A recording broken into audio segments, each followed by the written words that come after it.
Фирма Мебел Стара Загора е една от водещите в страната по производство на мебели, изпълнени в класически стил, в по-голямата си част ръчно производство. Те се изработват от масивно дърво, топола, череша и дъб и от съответните фурнири. През последните 2 години дружеството работи изцяло за вътрешния пазар и предлага завидно качество, предпочитано от собственици на известни фирми. Преди това обаче тези мебели, произведени по италиански образец, са били предназначени за пазара в Италия. Старозагорската фирма е обзавела и кабинета на финансовия министър. И в момента мебелите по нищо не отстъпват на тези, направени от известните в световната мебелна промишленост италиански производители. Фирмата има представителен магазин в София, който наш екип посети.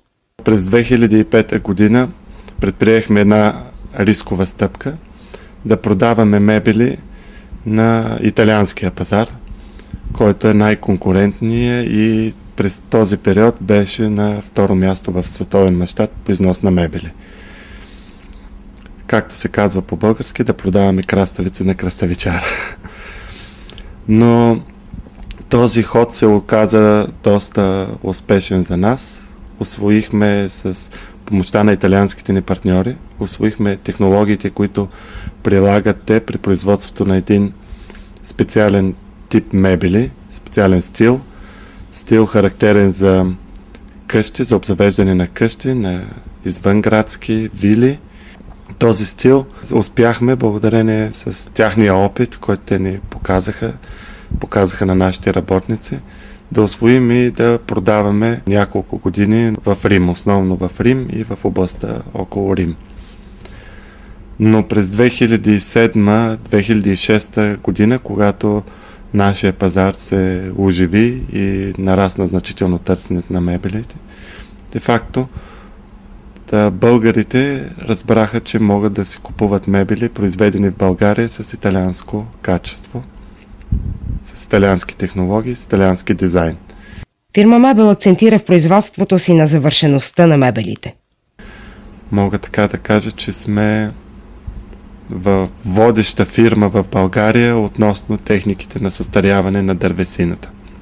Фирма Мебел не продава само мебели, но и сервис. Това включва както проектиране, дизайн на вътрешното пространство, изработката и доставката на мебелите, така и след време тези клиенти се възползват при тяхно желание за подмяна на част от мебелите, се възползват също от нашите услуги. Но насочването ни в този клас, по-скъпия клас мебели, е свързано и с това, че мебелите от този клас са, така ги наричам, мебели за цял живот. Тоест мебели, които човек си позволи да се купи от дъб, орех или череша, могат да се ползват достатъчно дълъг период от време и с течение на времето, колкото повече остаряват, стават и по-хубави. Външната конкуренция в мебелната промишленост у нас е много сериозна в лицето на полските, италианските и китайските производители. До 2 години се очаква в България да влезе и голямата верига IKEA. Конкуренция има във всеки бизнес и ние се стремим да оцелеем в тази конкуренция, тази конкурентна среда. Като предлагаме нещо, което основно правим мебели по желание на клиента. Фирма Мебел осигурява заетост в момента на 60 души. Инвестира и в подобряване на средата, в която работят. Проблем за дружеството е липсата на работна ръка. В момента се търсят 14 души, но стагнацията не подминава и този сектор.